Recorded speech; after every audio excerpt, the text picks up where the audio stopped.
The Kurdish people are a people with a rich culture and history, who live in the northeastern part of the Middle East.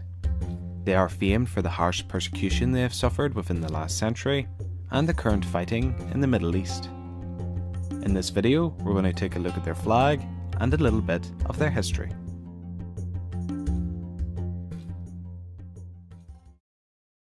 This is the flag of the autonomous Kurdistan region in northern Iraq, sometimes known as Southern Kurdistan. The flag is often used by the Kurds as a symbol for the Kurds' desire for an independent Kurdish state. Because of its links to Kurdish nationalism, the flag is banned in Iran, Syria and Turkey, which all have large Kurdish minorities. There are roughly between 30 to 32 million Kurdish people living in the Middle East, with somewhere around 15 million living in Turkey, about 7 million in Iran, 2.5 million in Syria, and 8.5 million in Iraq, as well as smaller numbers in Armenia, Georgia, and Azerbaijan.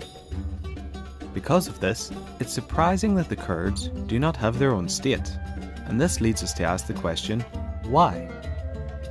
The Kurdish peoples formed various states during their history, most notably during the medieval period, but they eventually found themselves annexed into the Ottoman Empire during the early 1500s. The Kurds were granted a lot of autonomy under the Ottoman rule until the Ottoman centralist policies in the beginning of the 19th century, which aimed to remove power from the principalities and localities, which directly affected the Kurdish emirs. The first modern Kurdish nationalist movement emerged in 1880 with an uprising led by a Kurdish landowner and head of the powerful Shemdanan family, who demanded political autonomy or outright independence for the Kurds, as well as a recognition of a Kurdish state without interference from Turkish or Persian authorities who contested the region.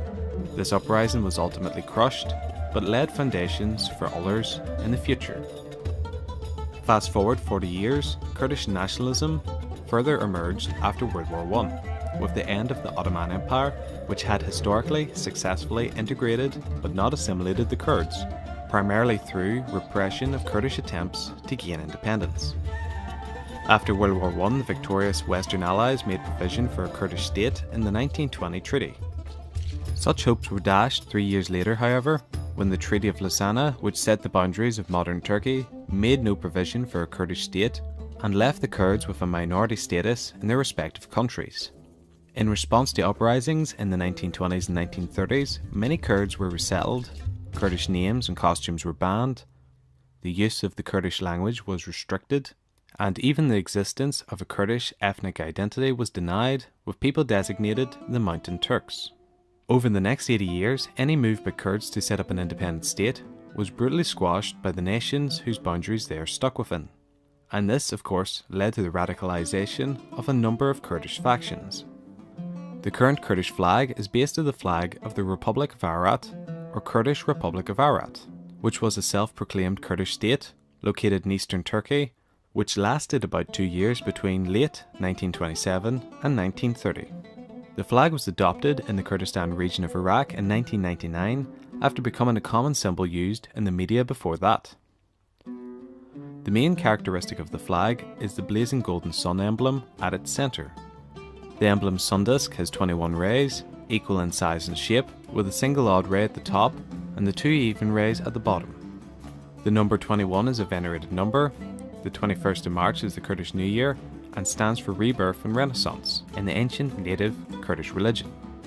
The colours of the flag are symbolic. Red symbolises the blood of the martyrs and the continued struggle for freedom and dignity. Green expresses the beauty and landscape of Kurdistan, as well as life and vitality. Yellow represents the source of life and the light of the people, and white represents peace and equality. At the minute, unfortunately, in the region, the red of the flag is likely the most representative of the situation of the Kurds and the other people of the region. But hopefully in the near future, the region might finally find some peace.